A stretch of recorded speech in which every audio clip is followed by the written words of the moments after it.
அந்த இன்வெஸ்டிகேஷன்ஸ் வந்து எந்த அளவுக்கு இவங்க பண்ணிக்கிட்டு இருக்காங்கன்னு தெரியல. ஒரு அருணா ஜெகதீசன் கமிஷனை போட்டு விட்டு எல்லாமே அந்த கமிஷன் பார்த்துக்கும், அந்த கமிஷன் சொன்னால் கைது செய்வோம் அப்படின்னா, அது வந்து நான் எந்த கமிஷனையுமே ஆதரித்து இதுவரையிலும் நான் பேசின ஒரு 4-5 வருடமாக பேசிகிட்டு இருக்கிறேன்.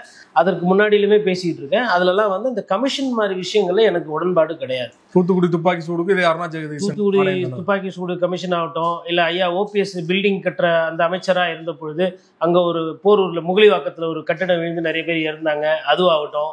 அதில் எல்லாமே வந்து இல்லை அம்மையார் ஜெயலலிதா மரணத்தை உண்மையை கொண்டு வரணும்னு சொல்லிட்டு போட்ட ஒரு கமிஷன் ஆறுமுகசாமி, இந்த கமிஷனுமே எனக்கு நம்பிக்கை கிடையாது. நான் வந்து சட்டம் படித்த மாணவன்.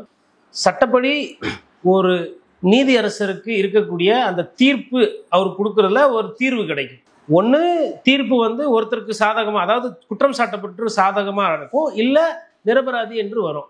அப்போ என்னன்னா அங்கே வந்து ஒரு நீதித்துறையின் மீது ஒரு தீர்வு கிடைக்கும். ஆனால் இந்த கமிஷன் மூலிமா உங்களுக்கு தீர்வு கிடைக்காது. அரசியல் கட்சிகளுக்கு நேரம் கிடைக்கும்.